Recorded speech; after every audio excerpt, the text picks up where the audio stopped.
अस्सलाम वालेकुम जी, मैं हूं फैसल अब्बास और मेरे साथ कमर मेकर मौजूद हैं। इस वक्त हम लेजेंड होटल के अंदर मौजूद हैं। यहाँ पर आज 2 रोज़ा कौमी कॉन्फ्रेंस हो रही है।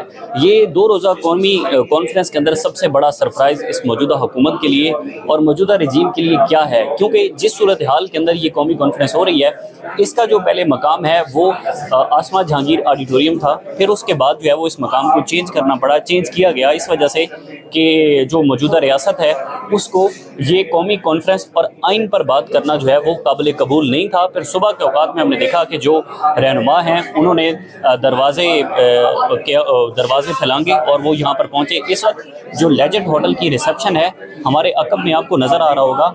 तमाम रहनुमा और तमाम जो लोग हैं वो यहाँ पर मौजूद हैं और कॉन्फ्रेंस हो रही है।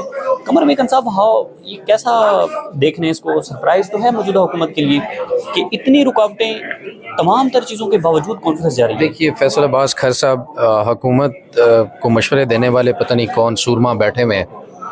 मसला ये है कि कल कॉन्फ्रेंस हो रही थी और कॉन्फ्रेंस जब हो रही थी, जब इजाज़त दी गई थी पहले दिन, तो शायद उतनी कवरेज नहीं मिल रही थी कॉन्फ्रेंस को। लेकिन कल जब कहा गया कि आप कल नहीं कर सकेंगे और बुकिंग कैंसिल कर दी गई, उसके बाद और ज़्यादा लोगों को पता चला कि यहाँ कोई कॉन्फ्रेंस हो रही है। फिर सारी रात आपने देखा कि इतनी हाइप मिली इस कॉन्फ्रेंस को सिर्फ़ और सिर्फ आज के दिन के लिए इजाज़तनामा कैंसिल करने पर। और फिर जब आज सुबह लोग यहाँ पर पहुँचे हैं जो मेज़बान थे, और उनके पहुँचने के बाद अगर ये कॉन्फ्रेंस होने दी जा रही होती तो फिर ये इतना मसला ना बनता।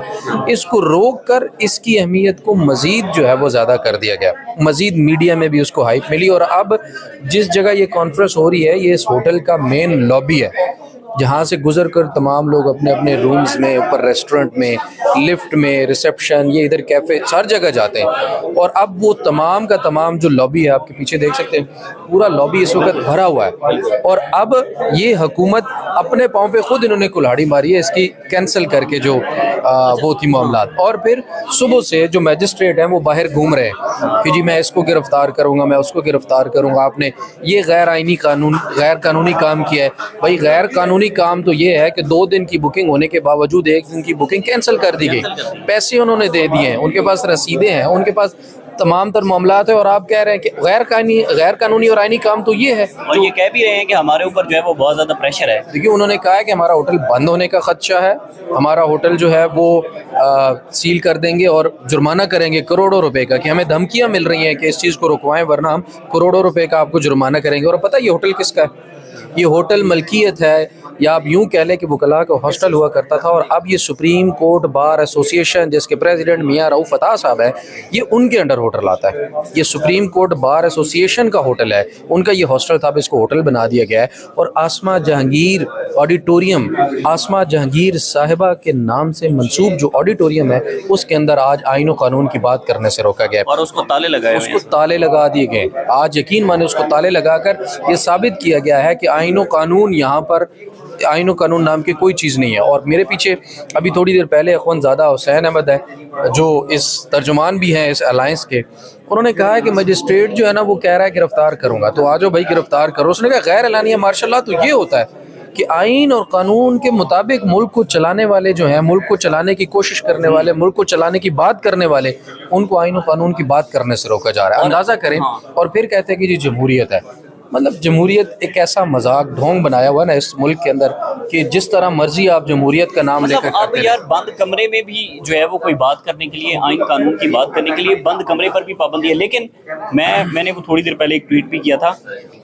मैं समझता हूँ कि ये कॉन्फ्रेंस जो है वो कामयाबी है इस अलायंस की। सबसे बड़ी वजह यह है कि आज 3 रोज अब हो चुके हैं। मिसाल के तौर पे जिस दिन इसने होना था उससे 1 रोज पहले हमने देखा कि मीडिया पर और सोशल मीडिया पर कितना ज़्यादा जो है वो बयानियां बना के जनाब कॉन्फ्रेंस हो रही है, वो जिसको नहीं पता था उसको भी पता चल गया। और जहाँ तक आवाज़ नहीं जानी थी मीडिया और सोशल मीडिया के थ्रू वहाँ पर भी आवाज़ चली गई। फिर कल का पूरा रोज़ और कल के पूरे रोज़ से सबसे बड़ी आज की जो ये माहौल था कि आज जो कुछ हुआ, तो उन्होंने अपनी जो अचीव करना था वो तो कर लिया है। देखिए ये जो कॉन्फ्रेंस हो रही है ना, इस में आपने बड़ा अच्छे तरीके से उसको एलेबोरेट कर दिया। लेकिन अब इसका एलामिया जारी होगा तो फिर पता चलेगा कि अब ये इत्तेहाद अपने एलामिया में क्या कहता है, वो बड़ा अहम है। अब इस एलामी के अंदर अल्लाह करे ये दो चीज़ें ज़रूर शामिल करें। एक तो अगला जब भी इलेक्शन हो वो UN की ऑब्जर्वेशन के नीचे हो पाकिस्तान के अंदर, और फिर जब कोई भी जमात अक्सरियत से आए अपना हुकूमत के अंदर तो वो आते साथ ही पाकिस्तान के कॉन्स्टिट्यूशन में मौजूद सारी खामियां दूर करके उसको दोबारा रीराइट करे। इसके अलावा ना मेरी बात सुने फैसल साहब, पाकिस्तान के अंदर ये मामला हल नहीं होंगे। यहाँ पर बात क्या हो रही है, बड़ी सिंपल सी बात आवाम के लिए भी रख देते हैं। यहाँ पर पता है क्या बात हो रही है? यहाँ पर बात हो रही है कि रियासत और आवाम के दरमियान एक मुआहदा है, उस मुआहदे को आइन और कानून का नाम कहते हैं, दस्तूर कहते हैं। रियासत तहफ़्फ़ुज़ फराहम करने की पाबंद है, आवाम को आवाम के हकूक़ का तहफ़्फ़ुज़ करने की और आवाम को तमाम तर सहूलियात देने की पाबंद है उस आइन और कानून के में बताए गए तरीके के मुताबिक। और उस आइन और कानून में दिए गए तरीके के मुताबिक जो ताकत और इख्तियार का सारा जो इख्तियार है, ताकत और इख्तियार जो है वो आवाम के नुमाइंदा वोट जिन्होंने लिए हुए उनके पास होना चाहिए।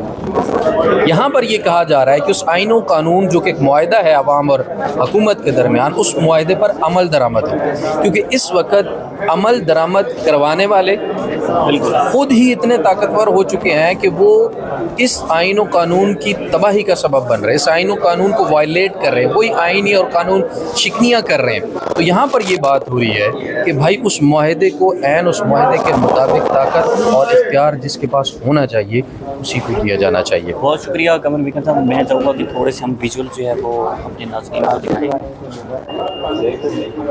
ये इस वक्त कुछ मनाज़िर हैं लेजेंड होटल के अंदर इस वक्त कॉन्फ्रेंस हो रही है उसके।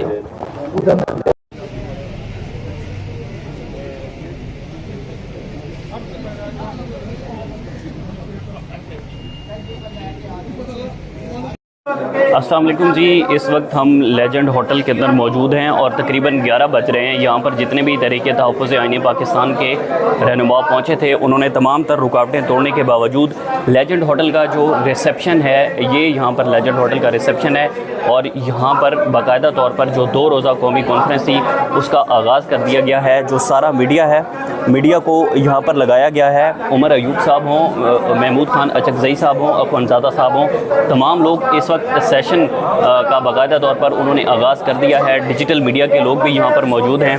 ये एग्जैक्ट वही जगह है जो लेजेंड होटल की रिसेप्शन है और तहरीक तहफ़्फ़ुज़ आईनी पाकिस्तान ने लेजेंड होटल की रिसेप्शन पर ही अपना जो 2 रोज़ा कौमी कॉन्फ्रेंस थी उसका बाकायदा तौर पर आगाज़ कर दिया है।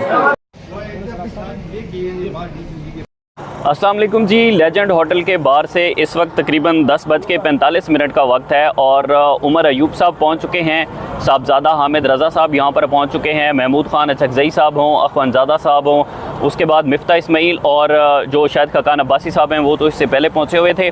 वो अब ये सारे लोग यहाँ पर पहुँच चुके हैं, लेकिन जो लेजेंड होटल है उसका दरवाज़ा नहीं खोला जा रहा।